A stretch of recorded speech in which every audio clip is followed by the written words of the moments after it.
Yeah, baby, can you focus on me? Me, me. Can you focus on me? Yeah. Baby, can you focus on me? Me. Baby, focus. Can't you see? I just wanna love you, baby. Look me in my eyes. Ooh.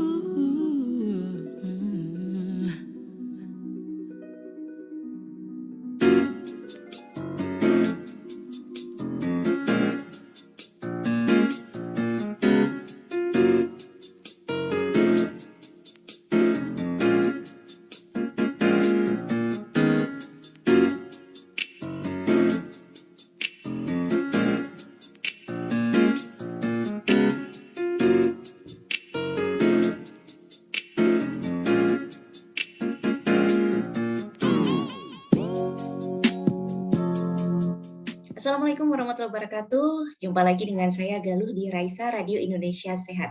Selamat sore dan juga selamat tahun baru Sobat Sehat semuanya. Semoga dengan bergantinya tahun kita juga bisa menjadi lebih semangat dari tahun sebelumnya dan menjadi pribadi yang lebih baik dari sebelumnya. Nah, edisi spesial hari ini bincang-bincang santai mengawali tahun 2022 nih Sobat Sehat. Untuk Anda Sobat Sehat yang mendengarkan Raisa Radio melalui streaming aplikasi yang bisa Anda download di Play Store, silakan di Raisa Radio Indonesia Sehat atau di website atau di Zoom, semuanya selamat sore. Dan di edisi hari ini nih Sobat Sehat, sore-sore kita ngobrol-ngobrol di bincang-bincang santai, kita akan membahas tentang Beyond Trauma and the Light for Tomorrow. Nih pas banget kita di tahun 2022. The Light for Tomorrow, kita berharap yang baik-baik gitu ya di tahun ini, semoga ya. Dan kita akan mendengarkan cerita-cerita dari Mbak Lutfi Azizatunisa, sarjana kedokteran Master of Public Health. Beliau merupakan dosen Departemen Perilaku Kesehatan, Lingkungan, dan Kedokteran Sosial FKKMK UGM, dan akan ditemani oleh Mbak Agustin Putri Rahayu, sarjana gizi, mahasiswa Departemen Perilaku Kesehatan, Lingkungan, dan Kedokteran Sosial FKKMK UGM. Baik, monggo silakan. Saya persilakan untuk Mbak Lutfi, Mbak Putri, dan Mbak Lutfi. Silakan. Enggak, Mbak Galuh, terima kasih atas ruang waktu yang telah diberikan. Assalamualaikum dan selamat sore Sobat Sehat. Saya Putri dari mahasiswa Departemen Perilaku Kesehatan, Lingkungan, dan Kedokteran Sosial FKKMK UGM akan membersamai Sobat Sehat 1 jam ke depan di Bincang Santai Raisa. Nah, Sobat Sehat bisa mendengarkan Raisa ini melalui berbagai platform seperti aplikasi Android Raisa, website maupun Zoom. Bagi Sobat Sehat yang ingin bertanya langsung melalui chat. Oke. Nah, di hari pertama 2022 tentunya kita berikan yang spesial. Sore ini kita ditemani oleh Mbak Lutfi Azizatunisa, MPH dari dosen Departemen Perilaku Kesehatan, Lingkungan, dan Kedokteran Sosial Fakultas Kedokteran, Kesehatan Masyarakat, dan Keperawatan Universitas Gadjah Mada. Siapa sih yang nggak kenal Mbak Lutfi ya? Beliau ini adalah perempuan yang hebat banget. Ciri khasnya beliau itu periang ya kan, dan memberikan positive vibes untuk sekitarnya. Setiap beliau ngajar atau mengisi kelas nih, pasti akan ada kalimat manis yang menyemangati dan bahkan tidak ragu untuk memberikan tawaran, uluran tangan dan bantuan. Oke, seperti itu. Nah, tapi seperti kita tahu, teori klasik dalam hidup ini selalu ada 2 sisi. Pasti akan ada bahagia dan sedih, pasti akan ada jatuh dan bangun, pasti akan ada gelap dan juga terang, cantik dan jelek. And here, mari kita bercerita bagaimana Mbak Lutfi menghadapi dunia dengan cantik dan juga terang. Dalam siaran Bincang Santai Raisa dengan tema The Beauty of Trauma and the Light for Tomorrow. Langsung kita sapa, selamat sore Mbak Lutfi. Halo, selamat sore. Apa kabar Mbak Lutfi di hari ketiga di 2022 ini? Baik, alhamdulillah sehat Mbak Putri. Alhamdulillah, baik. Oke, dari Mbak dari mungkin teman-teman atau sobat sehat di sini bisa mengenal Mbak Lutfi lebih jauh melalui beberapa sosial medianya Mbak Lutfi, salah satunya Instagram yang, beliau juga membagikan banyak cerita di sana. Nah, tapi di sini juga kita pengen tahu nih Mbak, diceritain juga nih story of me alias cerita singkat dari Mbak Lutfi. Monggo Mbak diceritakan. Ceritanya dari mana ini? Dari mana Mbak enaknya? Kalau lahir masih ingat Mbak? Aduh, Oke. ketahuan nanti tua. Eh. Apa ya? Saya ini kalau saya lihat dari peserta yang ikut, ada beberapa mahasiswa saya. Halo Oke. teman-teman. Dari mana ya? Saya dosen di Departemen Perilaku Kesehatan, Lingkungan dan Kedokteran Sosial, minat promosi perilaku dan promosi kesehatan. Baru sih, baru bergabung sejak 2019. Jadi masih ya 2 tahun ya, 2 tahun lebih dikit lah. 2 Itu tahun apa 3 lagi, Mbak? hari. Ya, sekitar dulu mulainya Maret ke Maret berarti Oke. udah hampir mau 3 tahun. Oh, oke. Oke, Mbak. Mungkin, Mbak Lutfi dari seluruh senyum, dan juga semangatnya, kita juga pengen tahu, Mbak, bagaimana Mbak Lutfi ini, mohon maaf nih, Mbak, sebelumnya, pasti pernah mendapatkan hal sedih atau mungkin trauma di sini nih, Mbak.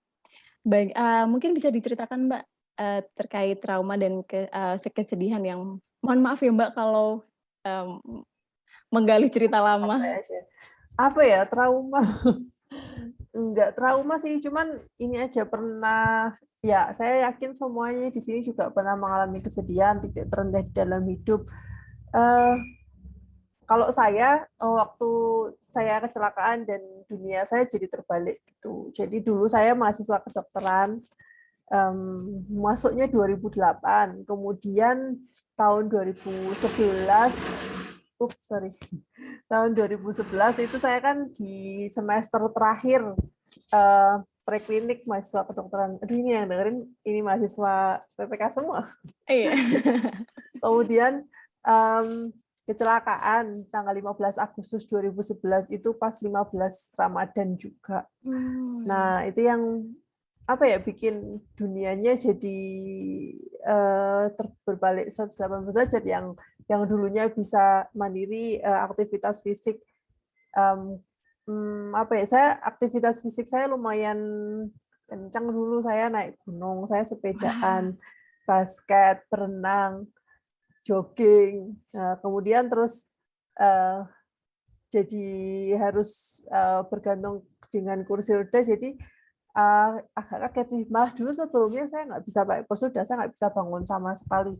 Kalau teman-teman tahu Laura yang kemarin jadi apa ya, banyak dibicarakan di media sosial dan Oke. di TV, nah saya kayak gitu. Cuman level cedera saya lebih turun satu level gitu. Kalau Laura itu kan cedera spinal cord injury, cervical 34, saya 5.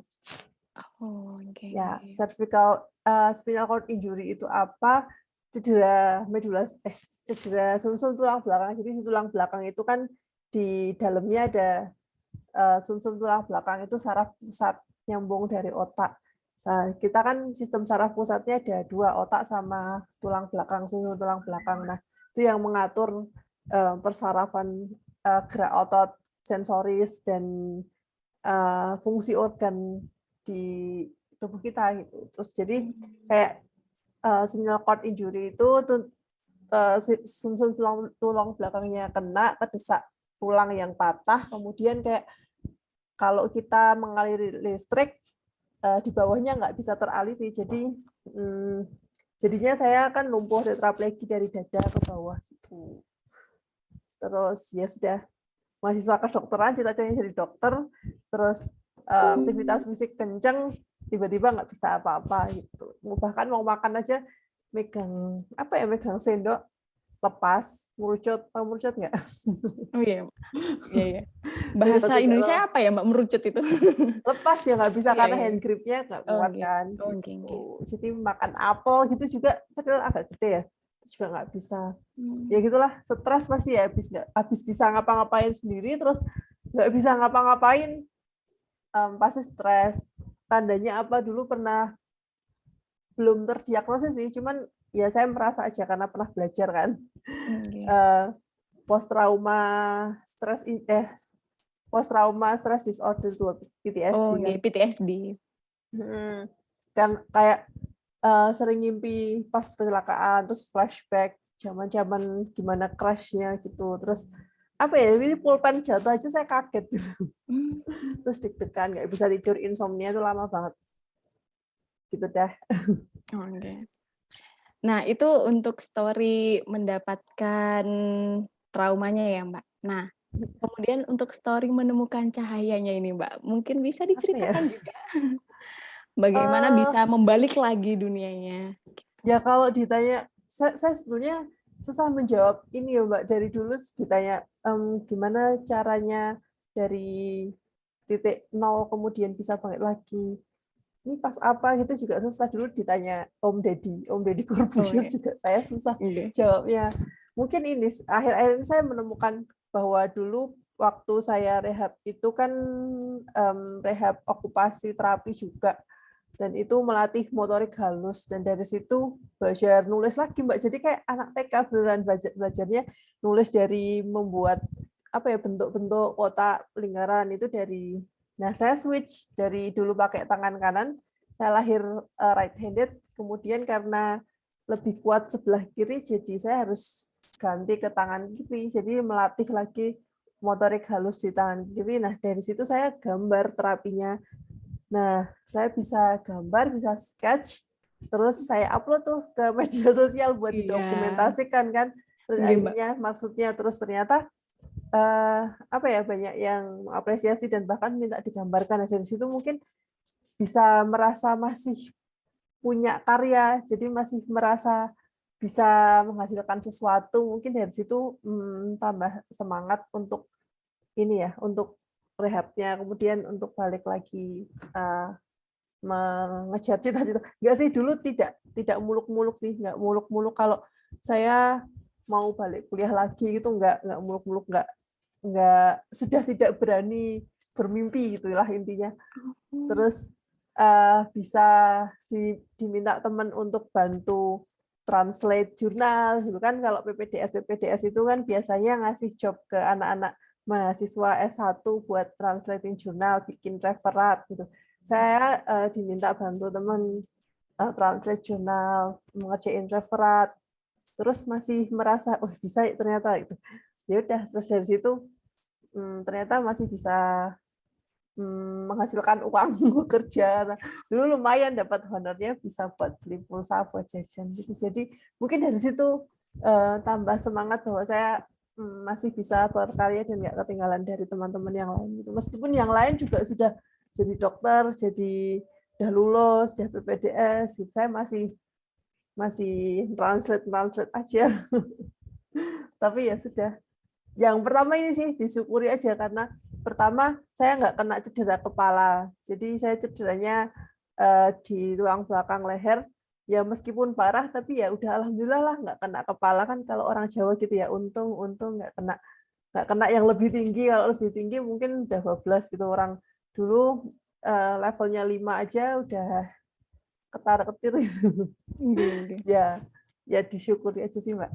Oh, oke, baik. Jadi dari trauma itu, Mbak Lutfi ini, merasa masih mampu berkarya. Kemudian banyak datang kesempatan-kesempatan dan juga Mbak Lutfi ini, mensyukuri, alhamdulillah nggak lebih parah lagi dari Iya. sekarang. Nah, itulah, bisa dibilang itu bisa menjadi cahaya ya, Mbak, untuk, hari esok gitu. Nah, tapi ini yang menjadi pertanyaan lagi nih, Mbak. Eee, orang-orang itu kan kalau misalnya mendapat cobaan, mendapatkan, trauma gitu kan pasti ada 2 sudut pandang ya, Mbak. Entah beliau, mmm, terpuruk akan hal itu atau, entah beliau itu termotivasi akan hal itu. Nah, Mbak Lutfi ini lebih dalam prosesnya ini Mbak Lutfi sudut pandangnya seperti apa, Mbak? Dua itu pasti dialami sih Mbak, terpuruk iya, tapi ya gimana biar nggak semakin terpuruk gitu kan, pasti ada motivasi. Kalau saya rasa dua itu pasti ada kalau di saya ya, dan mungkin saya yakin juga di teman-teman yang sedang mengalami ujian, cobaan, atau sedang mengalami rasa sedih. Ya terpuruk kan wajar ya, manusiawi. Jadi ya udah nggak apa-apa, terpuruk tapi jangan lama-lama gitu aja. Jangan lama-lama, terus harus ngapain biar nggak semakin terpuruk. Gitu sih Mbak, nggak ada yang spesial. Oh, mungkin judulnya nggak ada yang spesial, ya gitu-gitu aja. Tapi saya yakin nih, percaya banget kalau prosesnya itu pasti panjang ini, proses yang sudah dialami oleh Mbak Lutfi ini. Jadi, pengingat untuk, sobat sehat nih, terpuruk itu adalah hal yang wajar ya Mbak, namanya juga manusia, sedih itu wajar, tapi jangan lama-lama, harus kembali semangat lagi, gitu. Dan, Iya. Mbak Lutfi pernah, merasa terpuruk itu, kira-kira gambarannya dulu itu seperti apa buat Mbak Lutfi? Apa yang terjadi di Mbak Lutfi waktu itu? Apa ya dulu? Saya, bentar, ini Mbak, ingat-ingat dulu. Nggih nggih. Udah lupa. Udah lama sih. Terpuruknya mungkin bukan terpuruk yang terus ya udah nggak bisa apa-apa, terus ya udahlah orang udah nggak bisa ya udah gitu, bukan, tapi yang malah gemes, ini kok saya nggak bisa gitu ya. Maksudnya cuman kayak gini, misal ngambil minum aja kenapa nggak bisa sih gitu, jadi gemes, terus bawanya emosi kan. Yang biasanya cuman ngambil gampang gitu, kita ternyata waktu itu belum terbiasa, belum beradaptasi, jadinya susah, jadi jatuhnya gemes, terus emosi gitu ya. Itu yang sering sih pas waktu teman-teman dengan spinal cord injury yang berhadapan dengan kondisi baru dan membiasakan diri dengan kondisi baru, itu pasti ada masanya ya, yang biasanya ya apa-apa bisa sendiri, hal-hal sepele bisa sendiri, ternyata sekarang harus perlu bantuan orang, itu rasanya pasti gemes, terus apa ya, marah ya, nggak marah sih, gregetan aja sama diri sendiri, ayo dong bisa, ternyata ya memang belum waktunya bisa gitu, harus Oh, latihan lagi. Tapi dari situ kalau setiap pencapaian kecil itu saya syukuri. Mungkin dipandang orang lain receh gitu ya.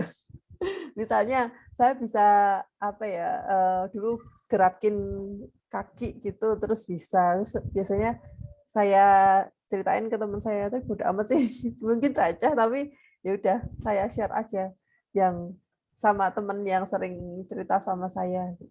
Dan apa ya Mbak, ya memang prosesnya lama, tapi setelah terlewati itu jadi setiap ingat, contohnya kemarin saya nulis personal statement buat daftar sekolah kan, itu jadi berbesmili gitu waktu menulis, terus menceritakan perjalanan S1, S2, jadi apa ya, berkesan sendiri gitu, yang mungkin malah bisa jadi penguat saya gitu kalau sekarang. Oh, oke. Nah, untuk sobat sehat yang kepo nih gimana perjuangan Mbak Lutfi, bisa lihat di Instagram ya Mbak. Kalau nggak salah saya pernah lihat itu yang story of di reels atau di video itu. Ada di Instagramnya Mbak Lutfi ya sobat sehat. Bisa dilihat. Saya lihat dia ikut berbesmili juga Mbak. Ya Allah, ternyata perjuangan itu memang harus demikian untuk bisa menjadi lebih baik begitu. Nah, untuk segala prosesnya kan panjang ya Mbak ya. Nah ini sobat sehat kepo nih Mbak, mau tanya siapakah peran yang paling membantu Mbak Lutfi saat masa-masa di perjuangan itu Mbak? Kalau menurut saya semua anggota keluarga ya, karena pada saat satu anggota keluarga itu kena SCI, spinal cord injury, dan menjadi disabilitas, itu yang terdampak bukan dia secara individu dia aja, tapi satu keluarga besar malah. Misalnya dulu waktu saya kecelakaan, kemudian belum bisa apa-apa dan masih terbaring di tempat tidur, itu waktu adik saya mau daftar kuliah. Nah, adik saya itu maunya daftarnya ke Bandung. Terus karena ibu saya nggak bisa ngurus sih, mungkin nanti nggak bisa nemenin, nyariin kos gitu kan, masih bocah gitu karena baru lulus SMA dan jauh. Jadinya adik saya daftar di UGM, malah keterima di UGM. Jadi yang dekat Jogja, saya asli Klaten. Oh, Ya, nggih. jadi gitu yang terdampak bukan cuma saya, tapi adik-adik saya, keluarga saya gitu juga. Terus ibu saya juga yang dulu beraktivitas setiap hari, ada aktivitas, kemudian pengajian dan lain-lain itu kan jadi stop sama sekali, jadi menemani saya di rumah dan seterusnya, dan itu perlu teamwork kalau menurut saya, bahkan bukan cuma teamwork keluarga inti, bahkan keluarga besar. Support moralnya menurut saya berasa banget, karena dulu waktu awal-awal pulang dari rumah sakit dan itu tiap hari dari bude saya, sepupu-sepupu saya gitu, si mbah putri saya itu ke rumah gitu nemenin. Terus sepupu saya tiap pulang sekolah juga, masih SD, tiap pulang sekolah itu datang ke rumah nemenin gitu, bahkan nyuapin.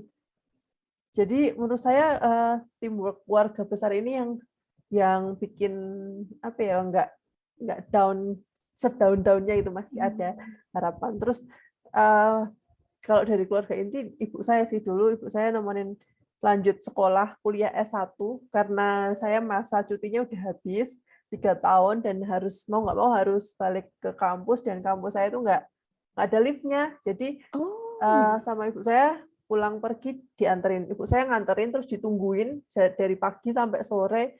Terus kalau pindah gedung dianterin. Terus kalau gedungnya naik ke lantai 2, lantai 3 itu dipapah sama ibu saya, terus kursi rodanya dibawain sama adik-adik kelas saya gitu. Ya Itu hampir Allah. setiap hari. Jadi ya beneran teamwork, Mbak. Ibu saya bagian nganterin, nanti yang ngurus rumah nanti adik-adik saya, terus ada bapak saya. Pada suatu saat ini pernah kejadian. Jadi saya masih begini, terus simbah kakung saya juga fraktur kolum femur di apa sih namanya, di pangkal paha itu Oh, patah dan nggih. harus operasi. Terus bapak saya ditabrak orang. Ya Jadi Allah. ibu saya punya pasien 3 di 3. rumah. Nggih. Terus gimana, Mbak, itu? Beli beli Ya ini sih bagi tugas, dan ya intinya teamwork sih, Mbak, dikomunikasikan sama keluarga besar gitu. Terus juga teman-teman kalau punya keluarga dengan disabilitas, ikutkanlah mereka di dalam diskusi keluarga, dengarkanlah mereka rencananya apa, dan Bapak Ibu saya juga sangat mendukung saya ada rencana begini begini gitu, difasilitasi sama Bapak Ibu. Makanya dianterin, ditungguin gitu sampai lulus sekolah. Nah, itu yang menurut saya fasilitas terbesar Bapak Ibu saya itu. Ya, kami bukan orang yang berada banget gitu ya, sederhana. Tapi menurut saya Bapak Ibu saya dan adik-adik saya itu kompak kalau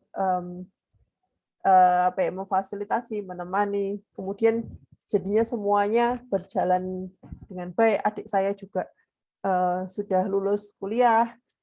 Kemudian yang terakhir juga lulus kuliah, dan saya bareng juga lulusnya dulu. Jadinya pas aja timingnya, harus kita susah-susah bersama, terus pas udah lulus bareng gitu. Oh, waduh, Masya Allah sekali. Dari cerita yang Mbak Lutfi, sending virtual hug untuk Mbak Lutfi dan seluruh aktor-aktor dan orang-orang yang sangat berperan. Saya mau mengucapkan terima kasih banyak untuk keluarganya Mbak Lutfi, karena atas keluarganya Mbak Lutfi dan seluruh teman-temannya dan juga koleganya ya, Mbak Lutfi bisa hadir dengan luar biasa dan lebih bermanfaat lagi sekarang. Saya salah satu orang yang mendengarkan ini jauh lebih termotivasi lagi. Untuk tadi pesannya dari Mbak Lutfi ya, untuk mungkin sobat sehat yang memiliki kerabat atau kenalan yang mungkin memiliki disabilitas juga, jangan lupa untuk mengikutkan dan juga menghadirkan beliau di setiap ruang waktu bercanda dan juga bercerita bersama gitu. Kesederhanaan keluarga, tapi menghadirkan pelukan dan dukungan yang sangat luar biasa.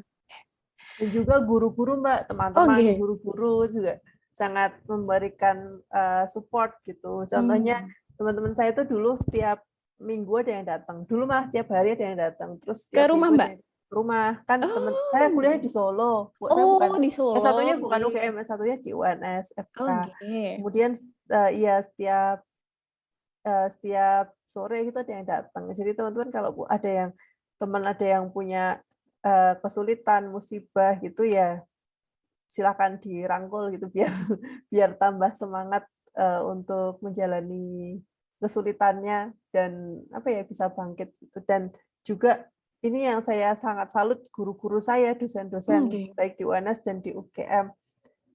Dulu waktu saya masih cuti itu ada yang menghubungi saya via via Facebook, bahkan ditanyain skripsinya udah jalan belum Dek gitu. Terus kalau belum ayo ngerjain ini gitu. Jadi diajakin payungan penelitian dosen saya terus akhirnya bisa selesai skripsi. Dan di UGM juga gitu menurut saya diberikan kesempatan. Saya sebenarnya tidak menyangka bahwa dengan kondisi yang disabilitas akan mendapatkan kesempatan. Saya bilang privilege ya, kesempatan ini sampai sejauh ini gitu. Jadi dulu waktu masuk S2 bahkan kan gedungnya di EKM ya, kamar mandinya direnovasikan, terus ruangannya dipasang rem gitu. Jadi kampus juga memfasilitasi dengan baik dan bahkan guru-guru, dosen-dosen yang mengajar saya juga apa ya bukan memaklumi sih tapi bisa lebih open gitu bahwa ini anak kayak gini gitu.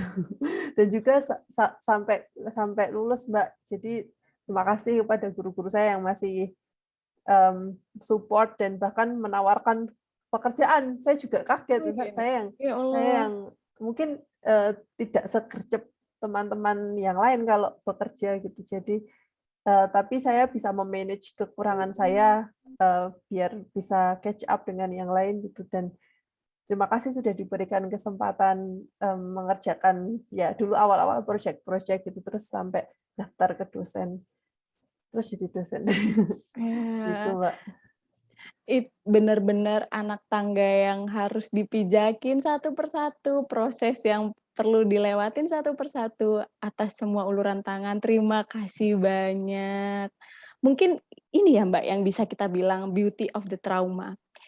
Cantiknya dari kesedihan itu adalah memberikan kesempatan untuk lebih baik lagi, untuk bisa memperbaiki diri di segala aspeknya begitu. Jadi untuk yang sedang mendapatkan kesedihan, yuk kita bisa, yuk kita pasti ada jalan, pasti ada beauty of the trauma gitu.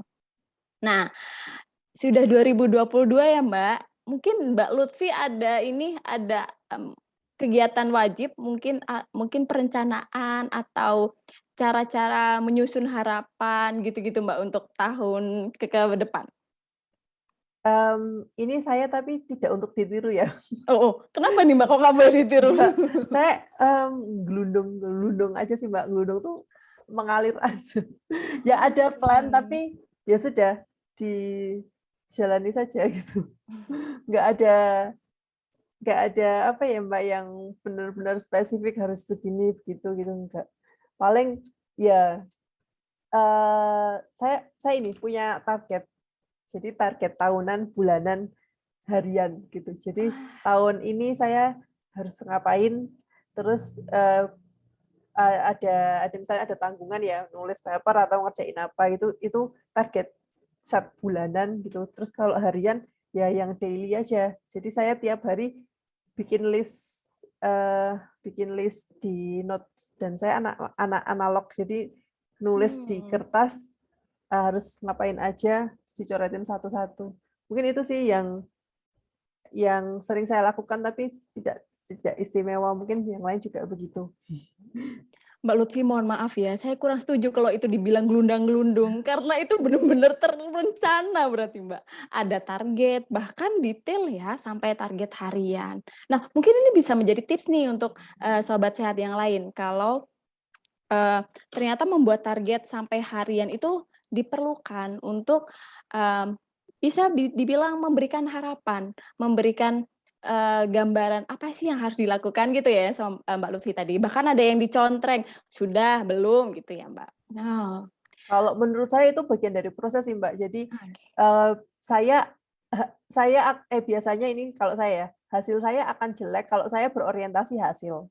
Jadi nanti akan Mmm, saya akan buru-buru mengerjakan biar cepat selesai ada hasilnya. Cuman kalau misalnya saya bikin harian, jadi mengerjakan hari ini mengerjakan ini itu kan proses ya. Nah, nanti dengan yang seperti itu mungkin hasilnya akan lebih maksimal. Kayak orang nulis itu kan nggak bisa satu kali duduk selesai nulis jadi papernya bagus gitu kan, nggak kan. Nulis kan menurut saya nulis itu proses dan saya nggak bisa nulis satu hari terus jadi paper yang oke gitu. Jadi saya harus nyicil. Hari ini mungkin saya nulis tiap hari, hari ini nulis satu paragraf dan seterusnya. Nah, itu yang kalau menurut saya jadi target harian tadi dan proses yang saya lakukan. Jadi saya sangat mengurangi berorientasi hasil karena kalau saya pribadi berorientasi hasil biasanya saya akan buru-buru dan biar cepat hasilnya ada gitu. Ternyata itu tidak berlaku untuk saya. Saya nggak tahu untuk yang lain mungkin beda ya. Kalau berorientasi hasil nanti akan buru-buru, cepet-cepet pengen punya hasilnya, tapi kualitasnya nggak tahu. Itu yang oke. cukup saya hindari kalau mengerjakan sesuatu. Oh, oke oke. Mungkin ini nggih, Mbak, golongan dari sukses itu proses bukan hasil, ya. Jadi jangan berfokus pada hasilnya harus selesai nih, harus selesai, tapi bagaimana prosesnya dijalani dengan dengan baik, dengan, mungkin sempurna atau sebaik mungkin gitu. Nah, ini ada pertanyaan lagi nih, Mbak Lutfi. "Sore Mbak Lutfi, saya Hilmi." "Halo Hilmi, mau tanya," sangat menginspirasi ceritanya. "Apakah definisi glundung itu sama dengan pasrah, Mbak? Bagaimana menurut Mbak Lutfi pasrah Gimana ya? yang tidak menyerah?" Gimana tuh, Mbak? Apakah sama dengan pasrah? Enggak sih, kalau pasrah kan, ya udah gitu gitu ya. Saya nggak bisa tuh yang ya udah. Eh, Iya. apa ya, gelundung tuh ya? Dijalani aja mungkin ya, Mbak? Iya, diusahakan tapi nothing tulus gitu loh kalau saya tuh. Oh, oke. Tapi entahlah, ini saya tapi nggak tahu ya nanti teman-teman applicable apa enggak. Semakin saya nothing tulus, malah kadang semakin nggak nyangka kalau hasilnya di atas ekspektasi saya. Gitu. Jadi ya udah dilakukan, terus ya udah dilakukan aja terus habis itu tahu-tahu hasilnya melebihi ekspektasi. Terus kayak bertanya-tanya ini beneran nih aku yang mengerjakan gitu. Seringnya seperti itu sih. Cuman ini katanya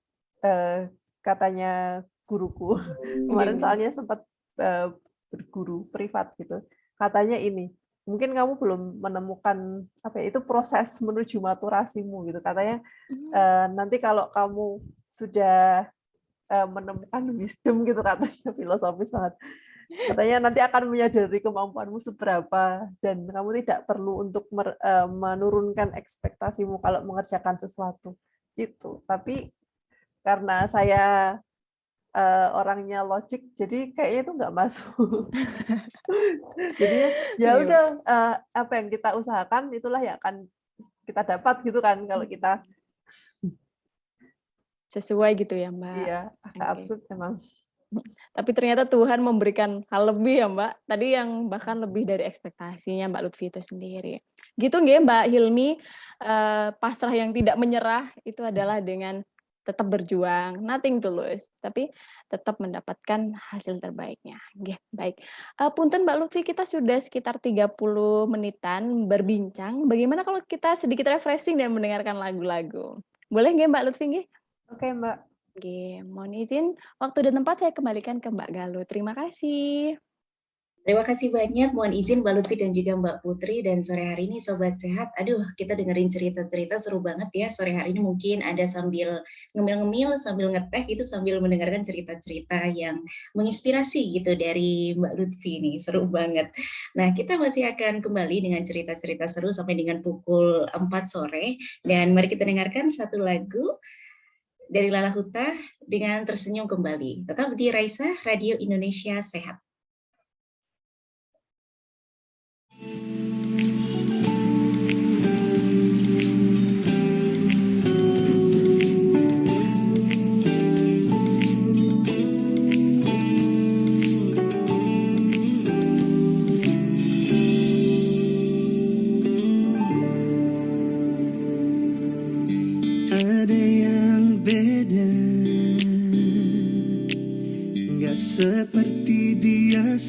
tanya, setiap aku tanya kenapa, kamu bilang gak ada apa-apa. Terus terang aja, jelasin semua. Jangan diam sayang, jangan cuekin aku.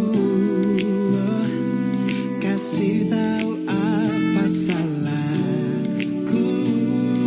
Jangan begini, aku gak ngerti harus gimana lagi supaya kamu bisa tersenyum kembali.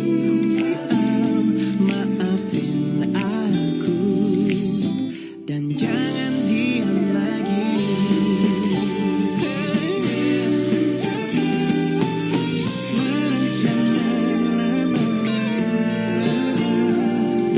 Nanti kamu cepat tua, aku mau kamu bicara, dan kita berdua akan baik-baik saja, baik-baik saja.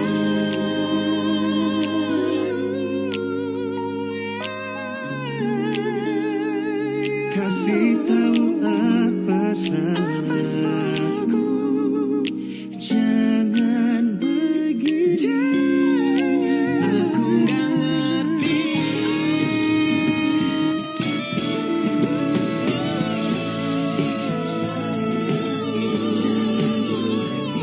Jangan cuekin, jangan cuekin aku, masalahku.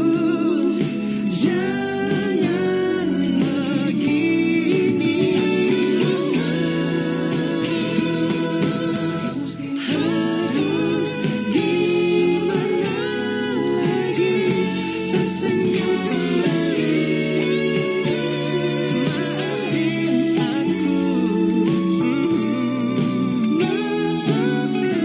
aku, dan jangan diam lagi.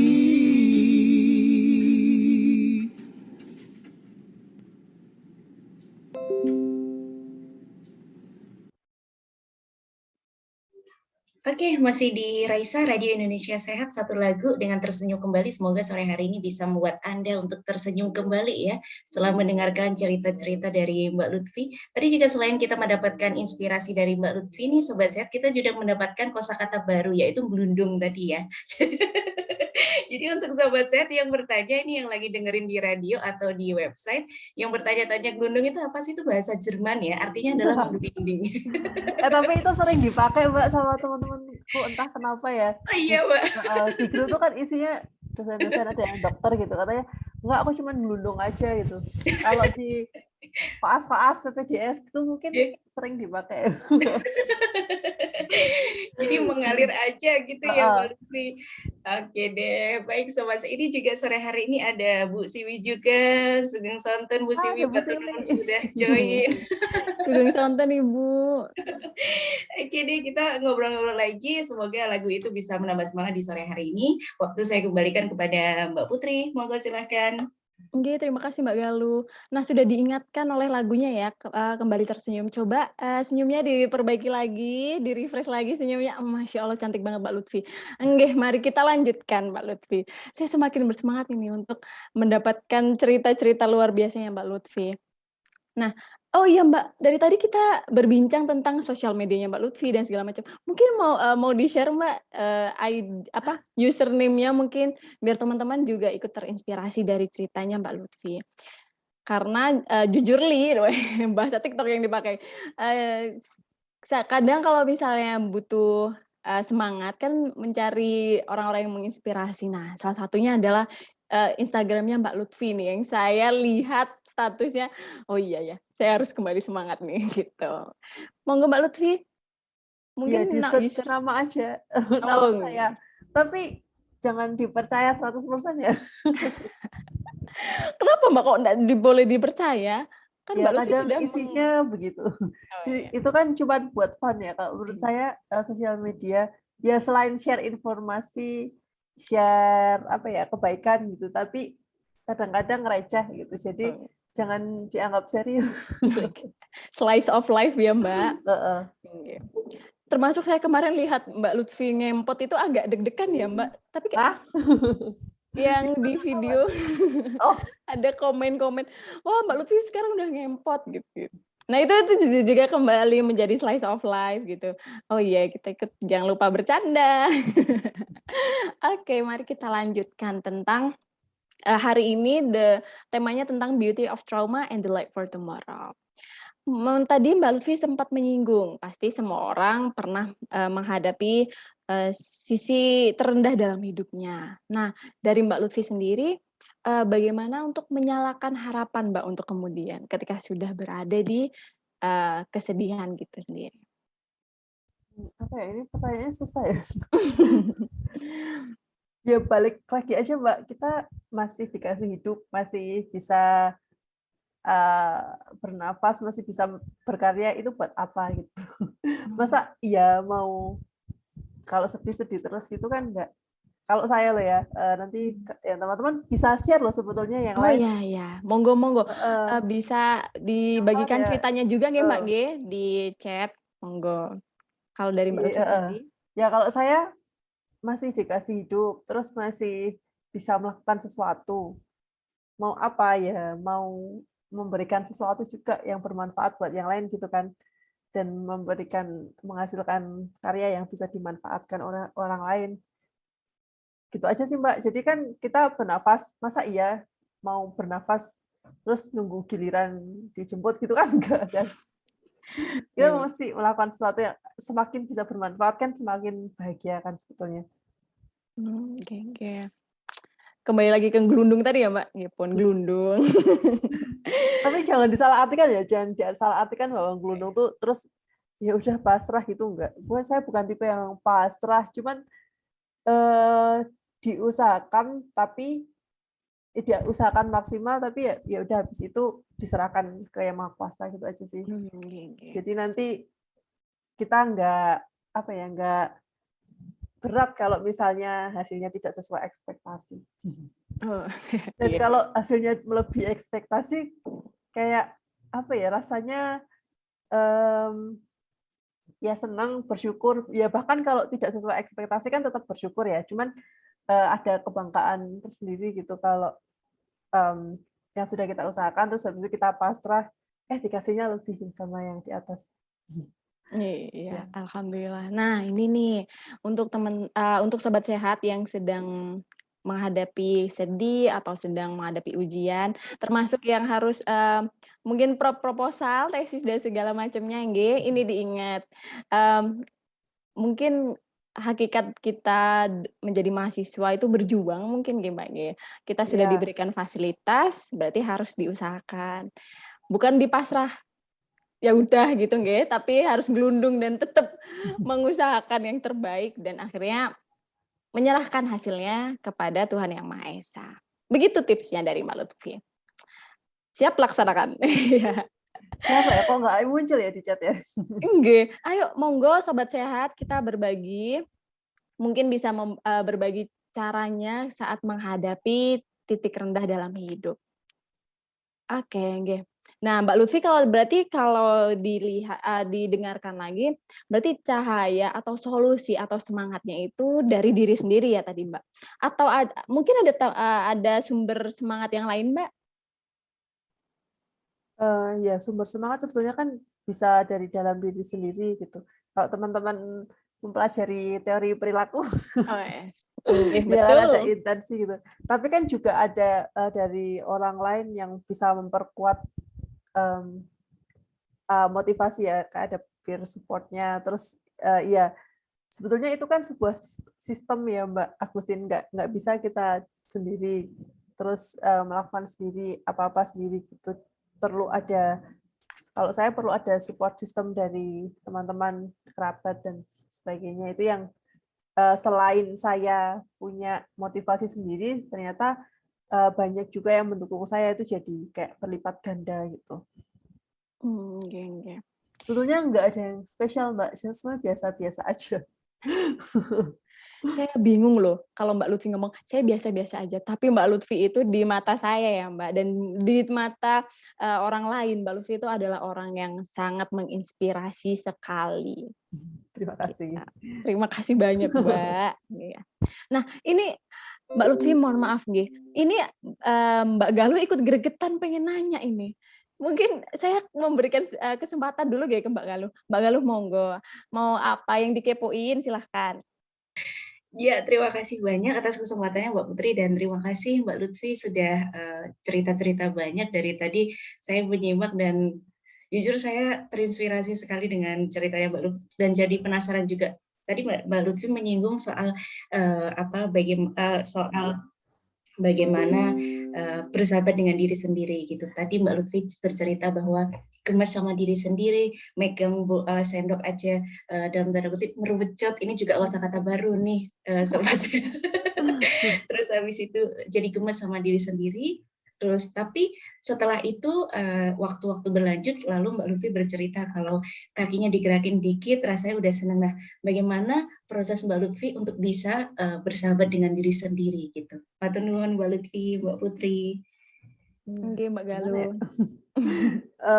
Apa ya, Mbak, saya kalau ditanya kayak gitu tuh susah jawabnya. Ya karena saya nggak ada pilihan lain selain menerima kondisi dan memaksimalkan yang masih ada gitu. Karena kan kalau cedera saraf, entah itu cedera tulang belakang atau stroke, itu kan pulihnya lama dan mungkin kesempatannya kecil untuk bisa pulih 100%. Yang bisa kita lakukan apa mengoptimalkan fungsi yang tersisa. Jadi dari fungsi yang masih tersisa misalnya kayak saya pakai tangan kiri gitu daripada tangan kanan. Nah, itu yang bisa saya lakukan gitu. Kalau ya kayak gini misalnya dulu lulus S1 kan dapatnya S-Cert, saya nggak bisa koas, terus nggak bisa jadi dokter, ya udah diterima, nggak bisa jadi dokter karena kondisinya kayak gini. Jadi cari yang lain, ngapain sekolah kayak biar nggak nganggur. Dulu emang saya sekolah biar nggak nganggur karena koas nggak bisa, S-Cert nggak laku kan, jadinya ya harus sekolah. Terus habis sekolah ngapain belum kepikiran, terus habis sekolah ternyata bisa join di proyek penelitian gitu juga nggak kebayang karena dulu nggak suka sekali sama penelitian. Penelitian kan ribet gitu ya, harus ngurusin perintilan gitu jadinya ribet. Tapi sekarang malah kerjanya di penelitian dan jadi dosen.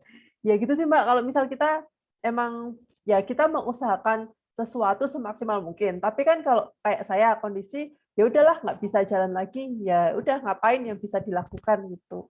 Nggak bisa koas ya udah emang nggak bisa diterima aja. Terus cari yang lain ngapain kayak gitu biar nggak nganggur. Gitu, gitu aja sih Mbak. Wah, Balik lagi kan kita masih dikasih hidup, disyukuri caranya gimana ya. Ya memaksimalkan yang masih dipunya.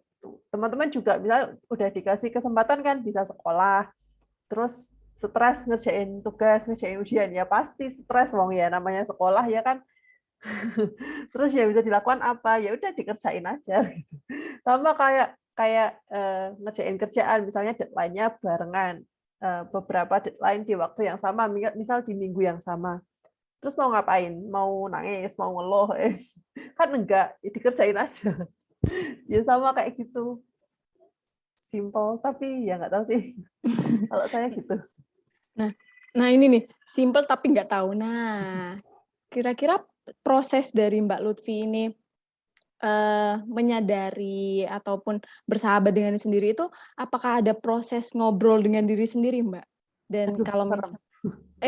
iya, dalam tanda kutip ya, Mbak, ngobrolnya. Mbak, saya nggak sefilosofis itu. Oh. Saya lebih pakai logika sih. Maksudnya ya udah mau ngapain gitu loh. Kalau nggak menerima ya mau ngapain kalau nggak menerima. Logis itu kalau saya.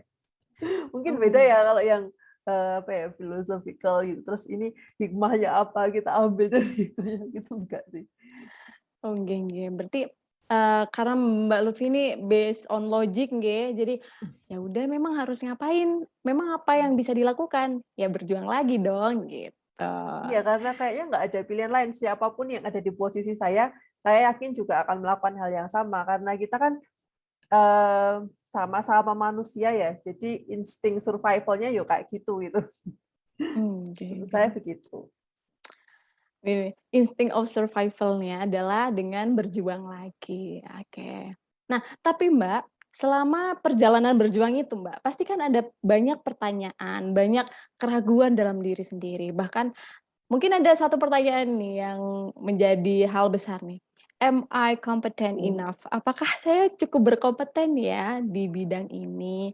Apakah saya sudah cukup baik untuk mendapatkan tugas ini dan segala keraguan yang lain? Nah, bagaimana ini Mbak Lutfi menjawab keraguan-keraguan itu? Ya, saya yakin beberapa teman juga eh, insecure gitu ya, insecure. Kita sebetulnya mampu nggak sih, kerjaan kita beres nggak sih sebetulnya gitu. Yang sebetulnya yang bisa menilai itu kan ya kita refleksi kita selama ini bekerja bagaimana gitu, target-targetnya tercapai enggak. Kalau sekolah ya eh, selama ini menjalani proses belajarnya seperti apa. Teman-teman punya target-target juga enggak yang perlu dicapai gitu. Selain itu saya biasanya nanya ke yang lebih senior, saya punya mentor gitu, saya nanya selama ini mungkin yang perlu diperbaiki apa gitu. Saya nggak pede di bagian ini. Terus minta saran aja, minta saran ke yang lebih senior gitu. Kalau saya punya mentor yang sudah lama bekerja dengan saya, dan di situ saya bisa tahu selama saya bekerja itu beliau menilainya seperti apa. Itu kan lebih objektif dan jadi evaluasi untuk memperbaiki diri ke depan. Gitu, Mbak. Oke, Mbak. Nah, kalau misalnya sedang insecure, berarti mungkin salah satu caranya ini nih, mendapat evaluasi, mendapatkan masukan dari orang lain. Biar nggak ini ya Mbak, terbelit-belit dengan pemikiran sendiri, "Bisa ndak ya? Kompeten ndak ya?" Ya, overthinking, Nah imposter ya, syndrome. betul, ya. Nah itu, bisa menjadi solusinya nggih tadi. Oke, nggih Mbak. Nah, dari Mbak Lutfi sendiri, seluruh perjuangannya adalah, hal yang luar biasa, Mbak. Menurut saya dan juga sobat sehat, sepakat untuk, memberikan label kepada Mbak Lutfi adalah orang yang sangat hebat sekali. Nah, dari, Mbak Lutfi ini punya magic spell nggak sih, Mbak, untuk menyemangati diri sendiri? Magic spell itu apa ya? Kayak Kayak apa, quote-quote memotivasi gitu? iya iya, ya semacam seperti itu, Mbak. Ini doang sih, Mbak, setelah kesulitan ada kemudahan. Itu kan udah dijanjikan kan. Oh iya, Ya udah, itu dipercaya aja. oh nggih nggih Itu nggih. disebut 2 kali loh. Ya kan, setelah kesulitan ada kemudahan, sesungguhnya setelah kesulitan ada kemudahan. Ya udah, itu Eh. aja. Diingat-ingat nggih sobat sehat, setelah kesulitan pasti ada kemudahan dan itu bukan manusia yang bilang, tapi itu sudah dijanjikan oleh Tuhan ya Mbak, berarti itu sudah valid gitu. Nah, Mbak Lutfi ada yang nanya ini, Mbak Lutfi, ini termasuk memiliki semangat yang indah. Nah, menurut Mbak Lutfi bagaimana sih definisi cantik itu? Siapa nih yang nanya? Ayo ngaku. Ya Apa ya? coba. Saya nggak punya sesuatu yang cantik gitu. Maksudnya Tidak ya, gimana sih cantik? saya tidak sepakat. Mohon maaf, saya tidak sepakat. Saya dengan kesadaran penuh saya sangat bilang kalau Mbak Lutfi itu cantik. Enggak, Nah, maksudnya itu tadi gimana, semangat yang cantik, semangat nggih yang cantik nggih. itu kayak Semangat oh gini Mbak, saya ulangi nggih Mbak. Menurut, gimana? Mbak Lutfi ini termasuk memiliki semangat yang indah. Oh, semangat indah. Menurut Mbak Lutfi bagaimana definisi cantik itu? Hah? Susah ya ini pertanyaan. Saya bukan yang apa ya, filosofis gitu ya. Apa ya? Cantik. Itu setiap orang punya definisi cantik sendiri-sendiri sih. Kalau saya Oke.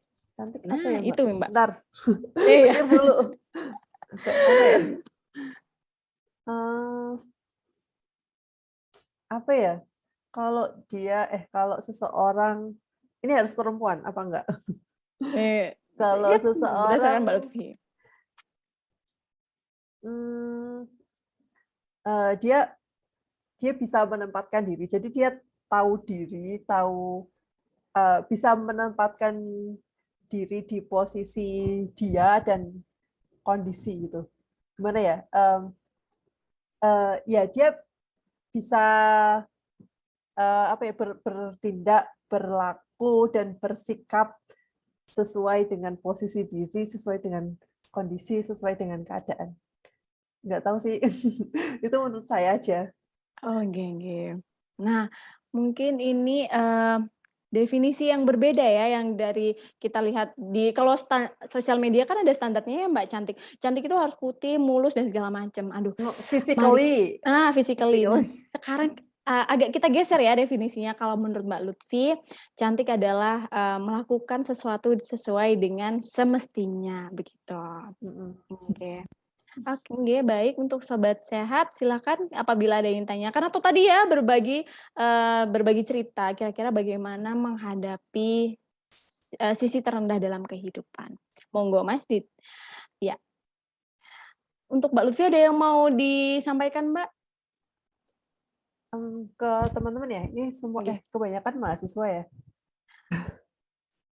Oke, apa ya buat mahasiswa banyak yang ngeluh kalau ini tugasnya banyak, ujiannya barengan gitu. Ya mungkin itu jadi struggle-nya mahasiswa saat ini. Kan setiap orang punya struggle atau kesulitan yang beda-beda ya. Ini mungkin salah satu yang harus dihadapi oleh mahasiswa. Ini klise, cuman ya ini hal yang perlu dilalui oleh mahasiswa gitu. Jadinya ya sudah dilakukan saja, kemudian sedih sambat boleh sih, tapi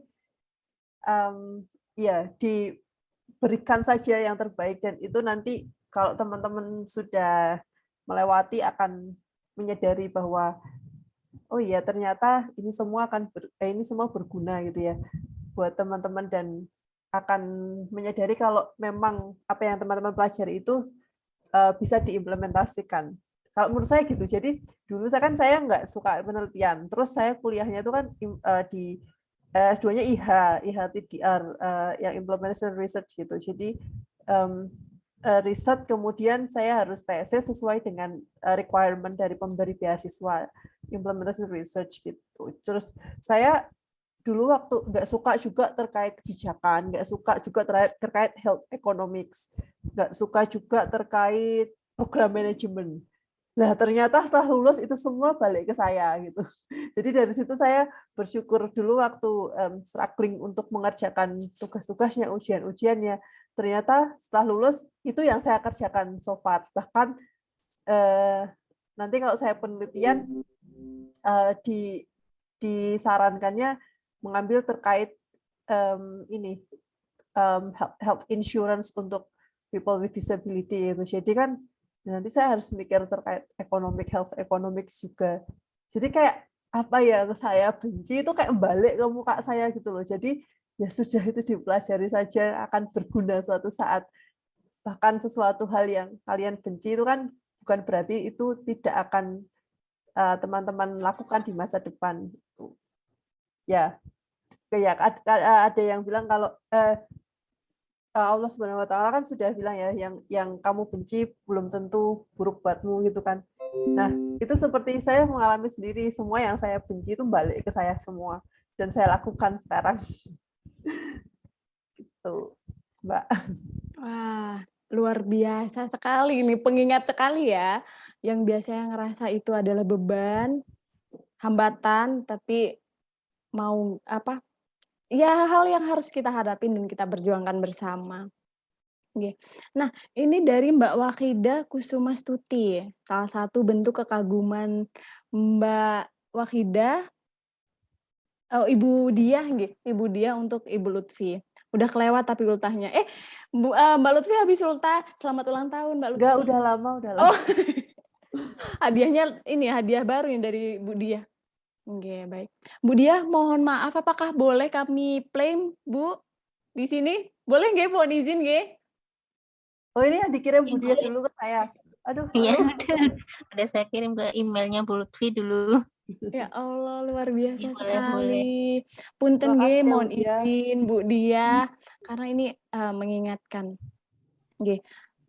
Punten Mbak Galuh, apakah ini boleh di-play? Aduh, boleh banget, tapi ini saya dari tadi baru proses mendownload ini masih 11,32 megabyte, padahal saya juga pengen lihat. Oh, nggih. Ini nggih nggih. Bisa diceritakan Bu Diah ini. Oh, nggih. Mungkin Bu Diah monggo bisa on mic bercerita tentang bagaimana kekaguman Bu Diah kepada Mbak Lutfi ini. Ya nggak kekaguman juga sih ya. Oke. Apa nih? Is beautiful indifference ya. Monggo Bu Diah. Ya, terima kasih kesempatannya. Ini dulu waktu pertama kali saya ikut mata kuliahnya Bu Lutfi, terus di grup teman-teman itu terus Bu Lutfi ngendiko kalau Pak Sigit itu follow Instagram saya, terus saya jadi penasaran. jadi penasaran. Waduh, saya juga pengen stalking gitu.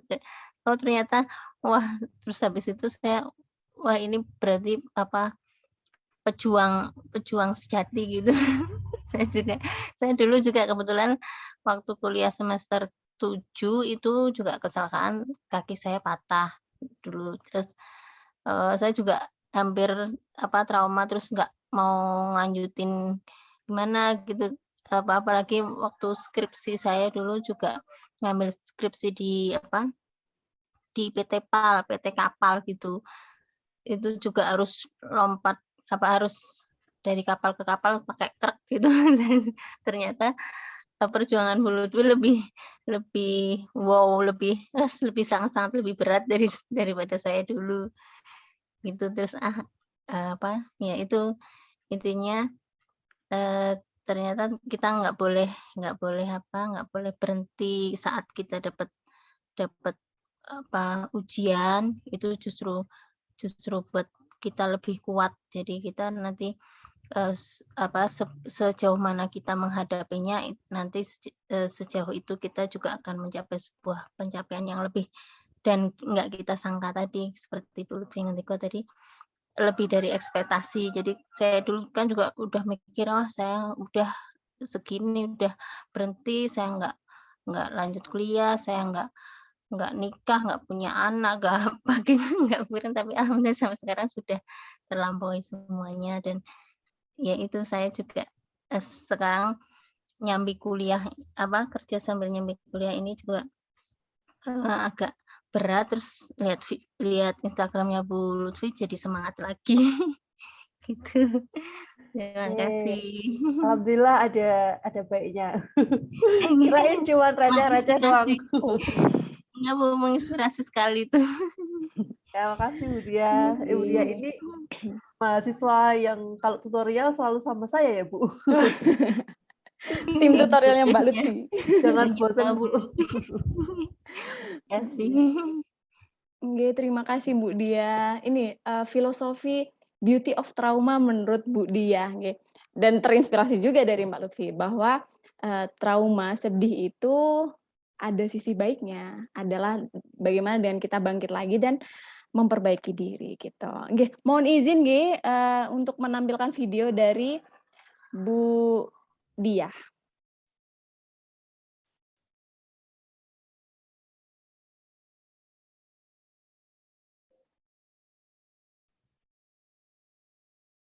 Bisa Mbak Putri? Oke. Nggih, bisa.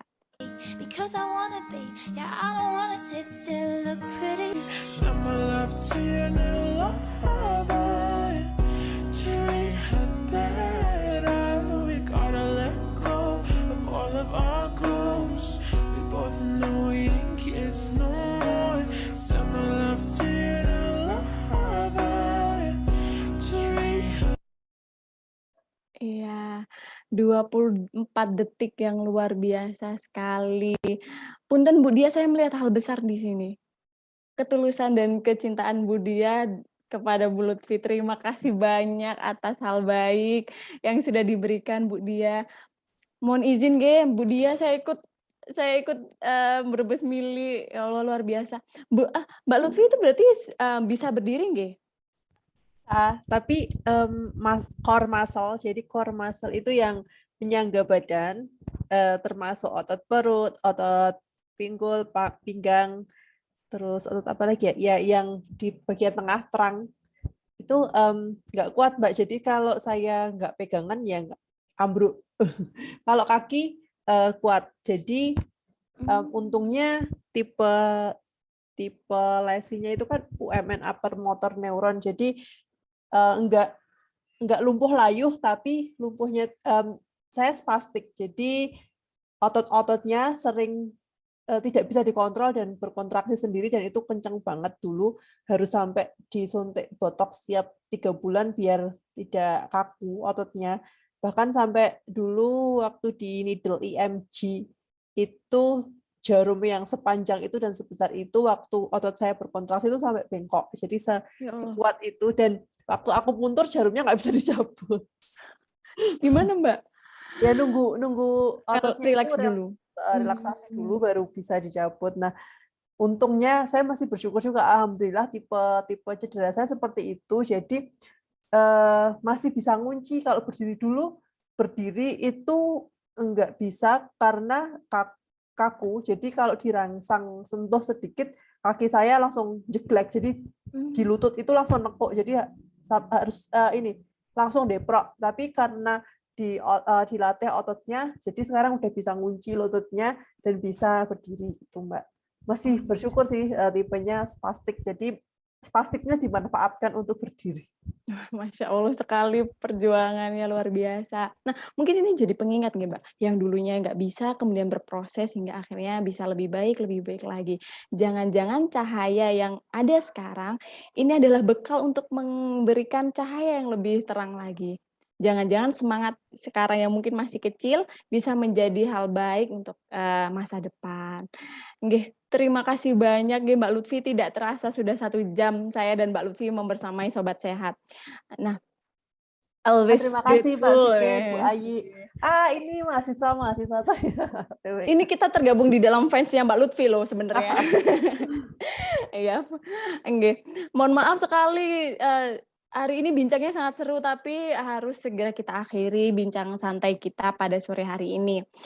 Dear Sobat Sehat, mungkin yang sedang sedih dan juga berada di titik terendahnya, berpalinglah. Mungkin selama ini Anda melihat di jendela yang salah. Lihatlah, trauma dan luka itu juga memiliki sisi indahnya. Memberikan cahaya untuk esok hari. Kalau kata Mbak Lutfi ya, gelundung aja udah, jalani dengan perjuangan yang optimal. Mungkin terdengar seperti pesan klasik ya, udah berjuang aja, udah bismillah aja dan segala macamnya. Tapi pesan ini benar-benar pesan yang menguatkan kita semua. Bahkan pesan klasik ini kita dengarkan di Radio Raisa yang akan memberikan informasi terbaik dan juga sharing-sharing tentang kesehatan. Nah, saya ucapkan terima kasih atas seluruh aktor yang mengisi di Bincang Santai Raisa sore hari ini. Teruntuk Mbak Lutfi, terima kasih banyak atas seluruh cerita dan motivasi luar biasanya. Terima kasih. Semua. Maaf kalau sesat ya. Oh, boten. Saya akan mengklaim bahwa saya akan banyak termotivasi dari cerita-ceritanya Mbak Lutfi. Okay. Dan semoga Sobat Sehat juga merasakan hal yang sama. Terima kasih banyak Mbak Lutfi, dan juga terima kasih Mbak Galuh dan seluruh tim Raisa yang sudah mempersiapkan agenda ini. Terima kasih atas kebersamaan Sobat Sehat yang sangat interaktif. Bahkan hari ini yang join di Zoom itu bahkan lebih dari 20. Dan itu masih di Zoom ya, nanti di platform lain saya yakin akan sangat termotivasi juga dari cerita Mbak Lutfi. Terima kasih atas seluruh hal baik di sore hari ini. Mohon izin saya dan Mbak Lutfi izin pamit mengakhiri bincang santai ini. Mohon maaf sekali apabila ada kesalahan. Ruang dan waktu saya kembalikan kepada Mbak Galuh. Wassalamualaikum warahmatullahi wabarakatuh. Selamat sore. Waalaikumsalam Terima warahmatullahi kasih wabarakatuh. semuanya. Terima Waalaikumsalam. kasih banyak Mbak Lutfi dan juga Mbak Putri. Luar biasa sekali di siang hari ini. Kayaknya saya nggak tahu mau ngomong apa. Saya cuma bilang gitu. Ekspresi yang speechless tapi kayak jadi semangat aja gitu. Semoga obrolan di bincang-bincang santai sore hari ini Sobat Sehat memberikan semangat baru di tahun yang baru ya. Semoga Anda tetap katanya sih sambat-sambat tuh nggak apa-apa kata Mbak Lutfi gitu. Jadi semangat itu nggak apa-apa, hilang-hilang dikit. Tapi kalau harapan jangan ya. Terima kasih banyak atas kebersamaan Anda. Sehat selalu Mbak Lutfi, Mbak Putri. Senang banget bisa dengerin cerita Mbak Lutfi dan juga Mbak Putri di sore hari ini. Dan Sobat Sehat, kalau Anda yang masih penasaran dengan kisah-kisahnya, cerita-ceritanya Mbak Lutfi, Anda boleh mampir di Spotify-nya Raisa Radio di Raisa Radio Indonesia Sehat dalam segmen Meet the Staff. Nah, kemarin Meet the Staff yang terakhir kita ngobrol banyak dengan Mbak Lutfina. Mungkin Anda bisa tahu banyak gitu dari cerita-cerita di Meet the Staff. Terima kasih banyak dan pantengin terus Raisa Radio dan jangan lupa follow Instagramnya @raisa_radio_ugm. Dan besok pagi Sobat Sehat, bincang-bincang santai akan hadir dengan topik yang seru yaitu mengupas tentang toxic relationship. Jangan lupa jam 7:30 pagi. Terima kasih banyak. Saya Galuh mohon pamit undur diri. Mohon maaf apabila ada kesalahan kata pada saat acara berlangsung. Terima kasih banyak. Wassalamualaikum warahmatullahi wabarakatuh. Terima kasih Mbak Lutfi, Mbak Putri.